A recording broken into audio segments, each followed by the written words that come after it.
જય શ્રી સ્વામિનારાયણ.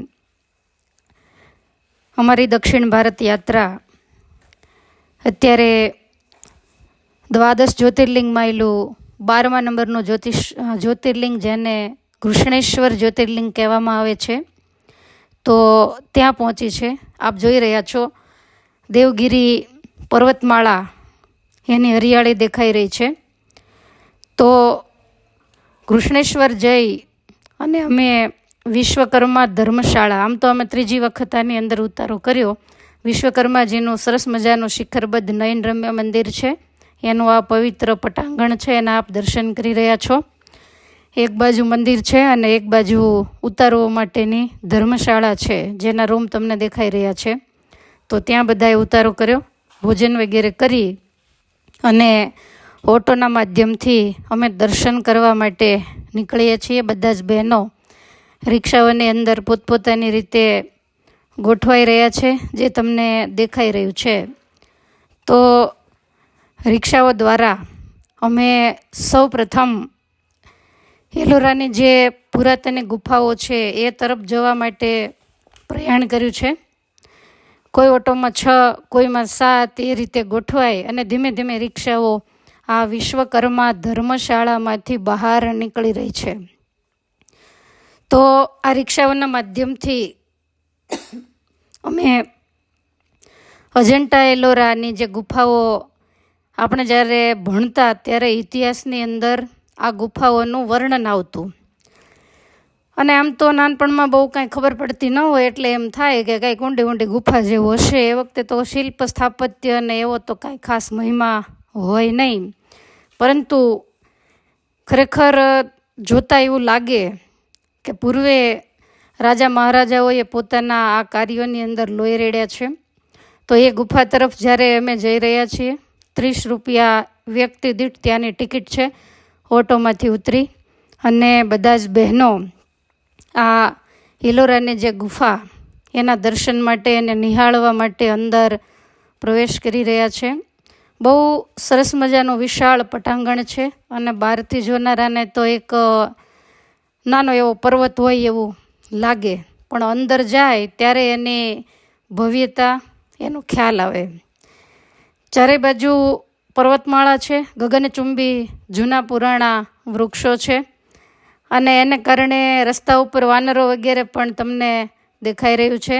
એક વૃક્ષની નીચે બધા જ બહેનો ટિકિટ લેવા માટે હરિભક્તો ગયા હોય તો બધા ઊભેલા છે. એક પછી એક અંદર પ્રવેશ કરી અને ગુફાને જોવા માટે જાય છે. ખરેખર આ જે ગુફાઓ છે એનું જે શિલ્પ સ્થાપત્ય, તો એ વિશ્વ લેવલે 2 નમૂન ગણવામાં આવે છે. તમને આ ગુફાઓનો બહારનો જે ભાગ છે દેખાઈ રહ્યો છે. બહારનો ભાગ છે એ આખો મંદિર આકારનો છે, પરંતુ ઘણા બધા વર્ષોના વાણા વાયા હોવાથી અમુક જે ભાગ છે એના એ ખરી પડેલા છે. અને બધા જ બહેનો ગુફાની અંદર પ્રવેશ કરવાની જ્યારે તૈયારીમાં છે, આજુબાજુમાં સરસ મજાનું ગાર્ડન છે અને અનેક પ્રકારના વૃક્ષો છે. આ તમે જોઈ રહ્યા છો. પહેલાં તો એ વાત સાંભળવી ને સમજવી ખૂબ જ જરૂરી છે કે કોઈ પણ મંદિર વગેરેનું જ્યારે કામ શરૂ થાય ત્યારે એની શરૂઆત છે એ હંમેશા પાયામાંથી થતી હોય છે. પહેલાં એનો પાયો નાખવામાં આવે, પછી એ ઇમારત પાયા બહાર નીકળે, ધીમે ધીમે એના સ્તંભો વગેરેની વ્યવસ્થા કરવામાં આવે, પછી ઉપર સીલિંગ થાય, એના ઉપર ઘુમ્મટ વગેરે હોય, શિખરો વગેરે હોય, કોતરણી કામ, આ રીતે થતું હોય. આ નિયમ છે. પણ આ જે એલોરાની ગુફા છે એની વિશેષતા એ છે કે આખી એક પર્વતમાળામાંથી, કહેતા એક જ પથ્થરમાંથી આ તમામ ગુફાઓની અંદર ચિત્રોનું કોતરણી કામ કરવામાં આવ્યું છે. મોટા મોટા ગગનચુંબી હાથીઓ હજારો વર્ષ પહેલાં કોતરેલા છે. તમે આ બધું નજરે જોઈ રહ્યા છો. અમારી સાથે એક ગાઈડ છે, એ બધું સમજાવી રહ્યો છે. નાના નાના મહાભારતના, રામાયણના ચિત્રો એને અદ્ભુત રીતે કંડારવામાં આવ્યા છે. જોતાની સાથે આપણને ખ્યાલ આવી જાય કે આ ચિત્ર આ જ છે. તો ઘણા બધા વાઘ વગેરેના મોરા છે, સિંહ છે, અને હાથીઓ તો મંદિરની ચારેય બાજુ કોતરવામાં આવ્યા છે. તમે જોઈ રહ્યા છો આ શિવલિંગ, આમાં સમજ તો તમને નહીં પડે, પણ નીચે રાવણ છે અને રાવણે જ્યારે સાધના કરી ત્યારે આપણે જાણીએ છીએ કે ભગવાન શિવને પ્રસન્ન કરવા એણે પોતાના 9 મસ્તક કાપીને ચડાવેલા, એનું એ દ્રશ્ય હતું. તો એ દ્રશ્યની અંદર 10મું માથું જ્યારે કાપી અને એ શિવલિંગને ચડાવવા જાય ને એ વખતે ભગવાન શિવ એના ઉપર પ્રસન્ન થાય છે. તો એ મૂર્તિ, પછી શિવ પાર્વતીની મૂર્તિઓ હોય, અનેક પ્રકારના સર્પધારી એવા શિવજીની મૂર્તિ છે. વળી શિવ અને પાર્વતી વાર્તાલાપ કરતા હોય તો એ બહુ મોટી મોટી માણસની ઊંચાઈ કરતાં ડબલ ઊંચાઈની આ મૂર્તિઓ કોતરવામાં આવેલી છે. કુબેર ભંડારીની અદ્ભુત મૂર્તિ છે. રાવણ કૈલાસને હલાવવા માટેનો, શિવ પાર્વતી કૈલાસ ઉપર છે ને રાવણ કૈલાસને ઊંચો કરે છે, પર્વત આખો હિમાલય એને ઉપાડે છે. તો એ પણ બહુ મોટી મોટી મૂર્તિઓ છે. ખાસ કરીને આ બધી કલાકોતરને જોતાં એવું લાગે કે આને બનાવનારા જે રાજા છે એ વધારે પડતા શિવના ઉપાસક હશે. એટલે બહુ ઝાઝી મૂર્તિઓ શિવ ચરિત્રની બતાવવામાં આવી છે. રામ લક્ષ્મણ વગેરે શિવજીની પૂજા કરતા હોય એવી મૂર્તિઓ છે. પછી માર્કંડેય મુનિ, તો એમને જે ચિરંજીવીપણું કેવી રીતે પ્રાપ્ત થયું તો એ મૂર્તિઓ પણ બતાવવામાં આવી છે. ત્યાર પછી શિવ અને પાર્વતીના જ્યારે લગ્ન થયા તો બ્રહ્માજી લગ્ન વિધિ કરાવી રહ્યા છે, એ મૂર્તિઓ પણ કોતરવામાં આવી છે. ભગવાન શિવજી દ્વારા અંધકાસુર અને ત્રિપુરાસુર જેવા અસુરોનો વધ થયો તો એ મૂર્તિઓ પણ ત્યાં ચિતરવામાં આવી છે. આ ઉપરાંત શિવજીની જટામાંથી ગંગાજી વહેતા હોય તો એવા અદ્ભુત સ્વરૂપો પણ આપણને દેખાય છે. ભગવાન વિષ્ણુ ગરુડજી ઉપર બેઠા એ મૂર્તિ આગળ જે ગઈ એ તમે જોઈ. ત્યાર પછી બ્રહ્માજી, વિષ્ણુ ભગવાન વગેરેની પણ ઘણી મૂર્તિઓ દર્શન આપે છે. આખું શિવલિંગ ઉપાડી અને રાવણ ધ્રુજાવે છે ભગવાન શિવને, પણ એ આ નૃસિંહ ભગવાનનું ચિત્ર છે, હિરણ્યકશિપુને મારી રહ્યા છે. તો એવી રીતે આ ભગવાન પદ્મનાભજી પોઢ્યા છે, નાભીમાંથી પદ્મ, આ તમે જોઈ રહ્યા છો એ આખો રામાયણનો ચિત્ર છે. અને વચ્ચેનું મુખ્ય મંદિર, એની અંદર એકદમ મોટું શિવજીનું શિવલિંગ છે, નીચે થાળું પણ એવું જ આરસ કાળા પથ્થરમાંથી કોતરેલું છે. આ એ ગુફાનું મુખ્ય સ્થાન છે, જાણે ભગવાનનું કૈલાસ ધામ હોય એવું લાગે ને, એટલા માટે આ ગુફાનું નામ કૈલાસ ગુફા કહેવામાં આવે. આ ચતુર્ભુજ નારાયણની મૂર્તિ છે. તો ધીમે ધીમે અંદર પ્રવેશ કરી અને ભગવાન ના અલગ અલગ અવતારોના જે ચિત્રો છે એ અમને એનું માર્ગદર્શન, ગાઈડ આપી રહ્યો છે. ખરેખર જે કુદરત પ્રેમી હોય, ઇતિહાસ પ્રેમી હોય, શિલ્પ અને સ્થાપત્યના પ્રેમી હોય એને જ આ વસ્તુનો મહિમા સમજાય. અત્યારનો આધુનિક યુગ જો આપણે જોઈએ તો એની અંદર જ્યારે મંદિરો થતા હોય ત્યારે વર્ષોના વાણા વાઈ જતા હોય. અત્યારે એટલા બધા ઓજારો આવી ગયા છે, એટલી બધી સુવિધાઓ છે કે ઝડપથી આ શિલ્પ સ્થાપત્યનું કામ થાય. તો આ જે કાંઈ ગુફાની અંદર તમે ચિત્રો વગેરે જોઈ રહ્યા છો એ માત્ર અને માત્ર 2 જ ઓજારના ઉપયોગથી બનાવવામાં આવી છે, હથોડું અને ટાંકણી. તો એનાથી આટલા મોટા મોટા ગગનચુંબી જે ચિત્રો, મોટા મોટા જે સ્તંભ, મોટા મોટા ઓરડાઓ અને આટલી ઝીણી ઝીણી કલાકોતરણી, કોઈ પણ ચિત્ર હોય તો એના હાથ હોય, પગ હોય, એનું મોઢું વગેરે હોય તો એ સ્પષ્ટ દેખાય એવી રીતે આ કોતરણી કામ કરવામાં આવ્યું છે. તો અમને ગાઈડે એવી વાત કરેલી કે આ જ્યારે ગુફાઓનું કામ ચાલુ હતું તો એ રાજાની 10 પેઢીએ આ કામ કર્યું ત્યારે આ કામ પૂર્ણ થયું. અને આ કામ પૂર્ણ થતાં પૂરેપૂરા 200 વર્ષ લાગ્યા.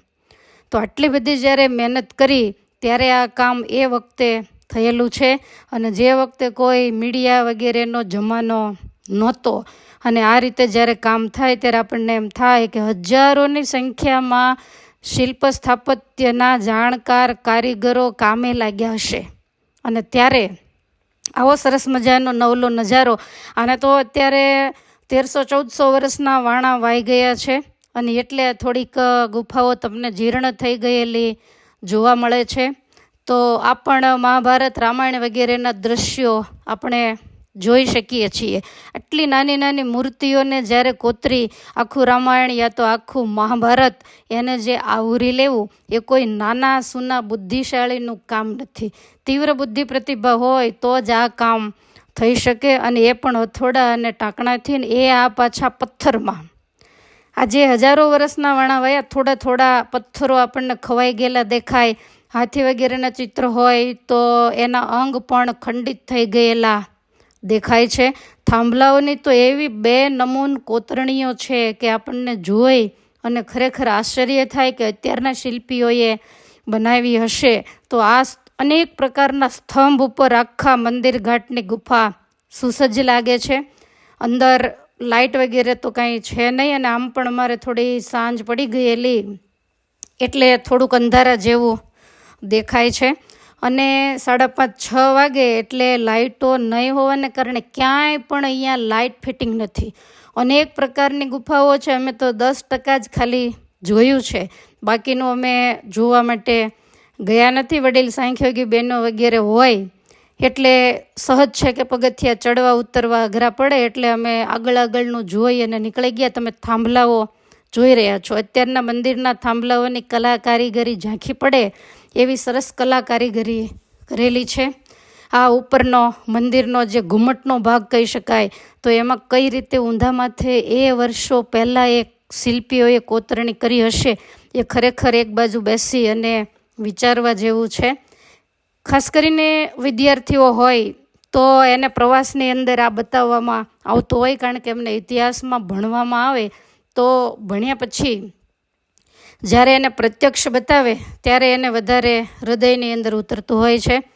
તો આ મંદિરના દર્શન કરી, જે પેલું ભવ્ય શિવલિંગ હતું એના દર્શન કરી અને અમે બહાર નીકળી રહ્યા છીએ.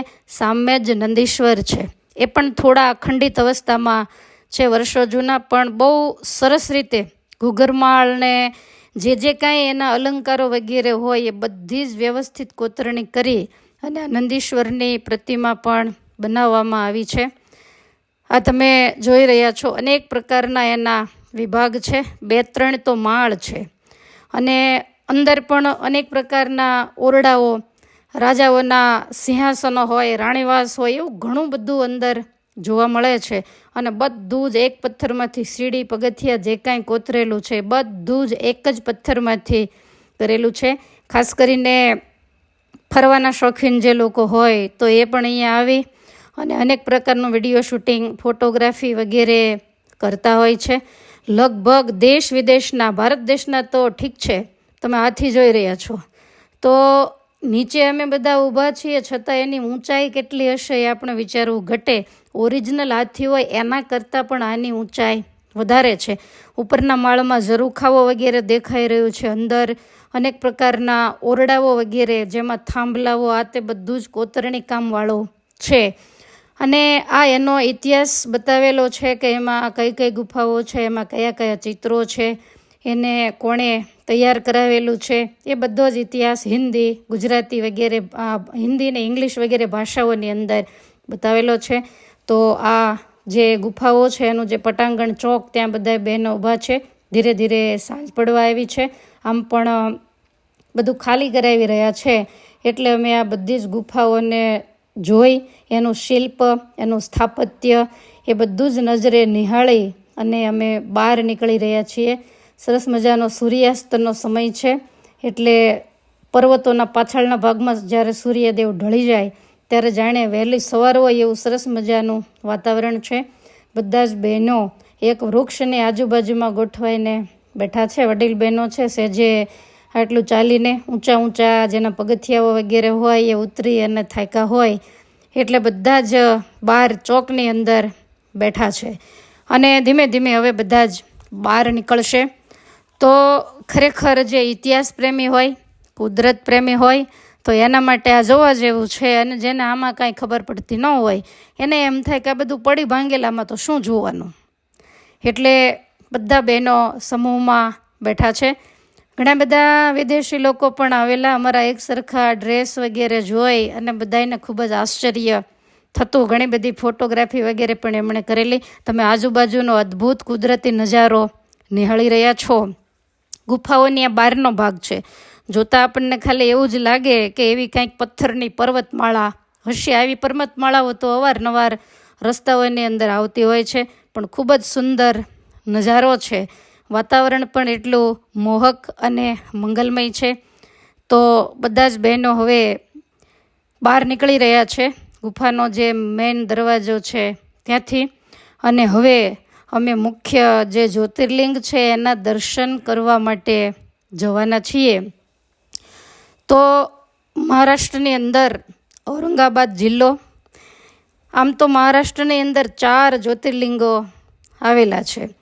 તો એ માયલું હવે 12મા નંબરનું જે જ્યોતિર્લિંગ ઘૃષ્ણેશ્વર, તો એના દર્શન તરફ અમે જ્યારે જઈ રહ્યા છીએ ત્યારે તમે આ ચિત્રોને જોયા કરો. એનો ઇતિહાસ હું તમને ટૂંકમાં જો સમજાવું તો એવું કહી શકાય કે આ ઔરંગાબાદ જિલ્લાની અંદર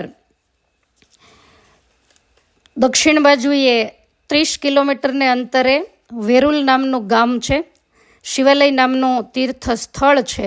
ત્યાં ઘૃષ્ણેશ્વરજીનું દિવ્ય જ્યોતિર્લિંગ આવેલું છે. અનેક પ્રકારની એના વિશેની જુદી જુદી કથાઓ માનવામાં આવે છે. તો સૌપ્રથમ અમે જ્યોતિર્લિંગ તરફ નહીં જતા અમે જેને બ્રહ્મ સરોવર કહેવાય, શિવાલય તળાવ તરીકે પણ ઓળખે, તમે એના દર્શન કરી રહ્યા છો. તો ત્યાં અમે પહોંચ્યા છીએ. તો એવું કહેવાય છે કે એલ નામનો જે રાજા એ જંગલની અંદર શિકાર ખેલવા માટે ગયેલો અને પશુઓ વગેરેની હત્યા કરેલી, એટલે ઋષિમુનિઓ એમના ઉપર કોપાયમાન થયા અને રાજાને શાપ આપ્યો. એને કારણે એના શરીરની અંદર કીડા પડ્યા અને અતિ પીડાથી એ જંગલની અંદર ભટકવા લાગ્યો. તરસથી એનું ગળું સુકાવા લાગ્યું. અને એ વખતે આ જગ્યાએ જ્યાં સરોવર છે તો એ જગ્યાએ આવ્યો તો ગાયના પગલાઓથી પડેલો ખાડો હતો ને એની અંદર થોડુંક પાણી હતું. એટલે રાજાએ તરસને લીધે એનું પાણી પીધું. પિતાની સાથે ચમત્કાર થયો કે એનું શરીર એકદમ સારું થઈ ગયું. અને એ જગ્યાએ બેસીને રાજાએ ખૂબ જ તપશ્ચર્યા કરી. એટલે બ્રહ્માજી એના ઉપર પ્રસન્ન થયા અને આ જગ્યા ઉપર અષ્ટતીર્થોની બ્રહ્માજીએ સ્થાપના કરાવી અને સરસ મજાનું તળાવ બનાવડાવ્યું, જેને બ્રહ્મા સરોવર એવું નામ આપેલું. આગળ જતાં શિવાલય તળાવ કહેતા સરોવર તરીકે પણ આને ઓળખવામાં આવે છે. તો એ આ પવિત્ર સરોવરના તીર્થના તમે દર્શન કરી રહ્યા છો. હવે ભગવાન ઘૃષ્ણેશ્વર કેવી રીતે બિરાજમાન થયા એ પણ કથા તળાવની સાથે થોડી સંકળાયેલી છે. તો બહેનો આ તળાવના દર્શન કરી પવિત્ર જળ માથે ચડાવી, આજે માઘ સ્નાનની પૂર્ણાહુતિ નિમિત્તે આ પવિત્ર તીર્થ જળને માથે ચડાવી અને હવે શિવાલય તરફ જઈ રહ્યા છે. તમે એનો નજારો નિરખતા રહેશો, કારણ કે રેલિંગ છે. આમ એટલું બધું ટ્રાફિક તો નથી, પણ છતાંય નિયમ પ્રમાણે જે રીતે ચલાતું હોય એ જ રીતે કોઈ પણ વ્યક્તિએ ચાલવું પડે. તો બધાએ ચાલી અને દર્શન કરવા જઈ રહ્યા છે. તો આ ઘૃષ્ણેશ્વર ભગવાનની એવી કથા છે કે આ સ્થાનની અંદર કહેતા દેવગીરી પર્વતમાળાની અંદર ભરદ્વાજ ગોત્રના સુધર્મા નામના એક વેદજ્ઞ વિપ્ર રહેતા. એમની સ્ત્રીનું નામ હતું સુદેહા. સમય પછી સમય જાય, બંને ભગવાન શિવજીના ભક્ત છે, પણ એમને ત્યાં કોઈ વારસદાર નહોતા. એટલે ભૂદેવ તો ઠીક છે, પણ એની જે સ્ત્રી સુદેહા એ કાયમને માટે દુઃખી રહેતી. અને ગ્રામવાસીઓ હોય, આડોશી પાડોશી હોય, એ પણ કાયમને માટે નિસંતાન હોય એનું અપમાન કરતા રહેતા, એના શુકન વગેરે લેતા નહીં. ભૂદેવને તો કોઈ ચિંતા નહોતી, બહુ ધ્યાન આપતા નહીં, પણ આ જે સ્ત્રી એમના હતા એમને કાયમને માટે એવી ઈચ્છા રહેતી કે ભગવાન કોઈ વારસદાર આપે તો સારું. ઘણો સમય વીત્યો. એક વખત એણે ભૂદેવને વાત કરી કે આપણે ત્યાં કોઈ વારસદાર નથી, તો એના માટે આપણે શું કરવું. ભૂદેવે કહ્યું કે તો ભગવાનની મરજી હોય એમ થાય.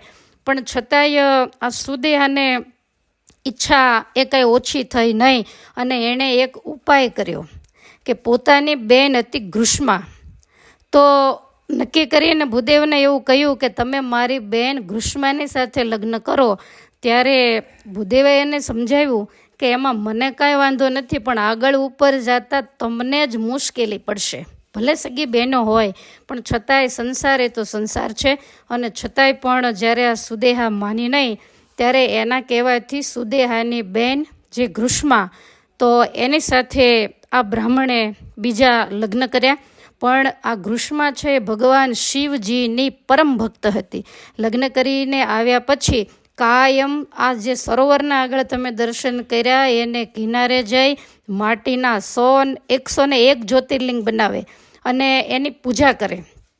શિવલિંગ બનાવી એની કાયદેસર વિધિપૂર્વક પૂજા અભિષેક વગેરે કરી અને પછી એ 101 જે શિવલિંગ છે એનું એ તળાવની અંદર વિસર્જન કરતી. અને આવી રીતે સમય પછી સમય જતાં એમને ત્યાં ભગવાન શિવની કૃપાએ કરી તમને કૃષ્ણેશ્વર શિવાલયના દર્શન થઈ રહે. એકદમ સ્પષ્ટ થાળા સહિત જેવી છે એવી ઓરિજિનલ શિવલિંગ એ તમે જોઈ રહ્યા છો.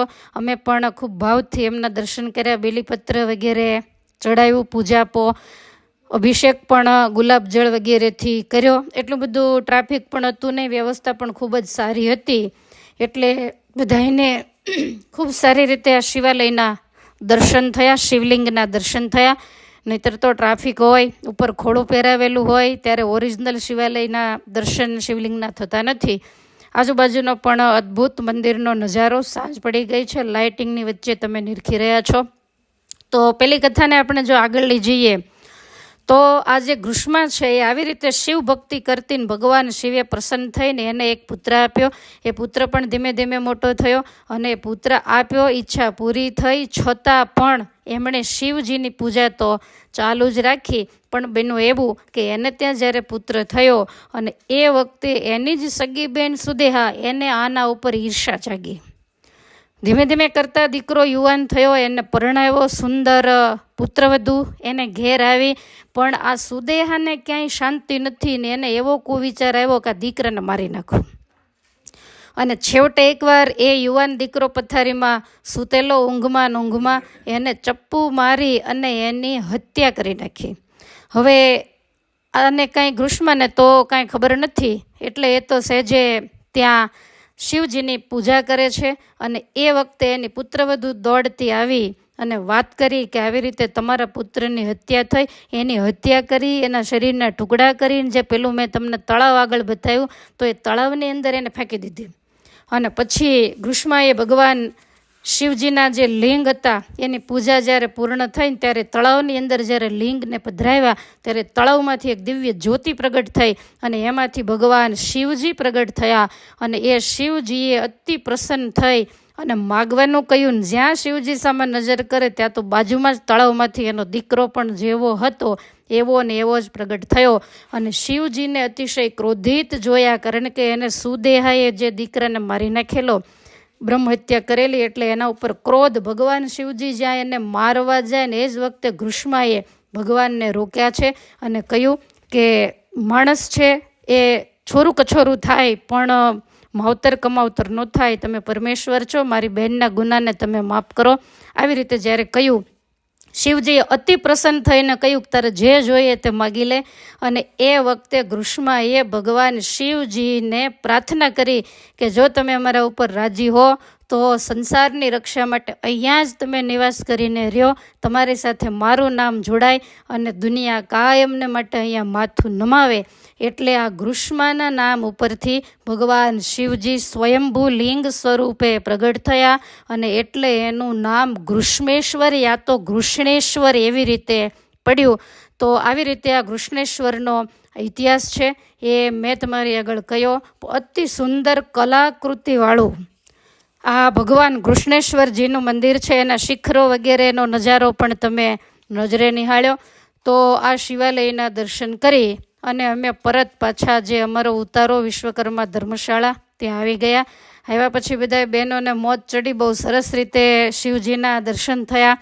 એટલે વિચાર કર્યો કે એક રાસ લઈ અને પછી આપણે આગળનો સ્નાનાદિક વિધિ કરીએ. એટલે બધા બહેનો અહીંયા રાસ લઈ રહ્યા છે જે તમે જોઈ રહ્યા છો. હવે તમે એમનો રાસ એના દર્શન કરો. બધાને ભાવથી અહીંયા ઘૃષ્ણેશ્વરથી અમારા જય શ્રી સ્વામિનારાયણ.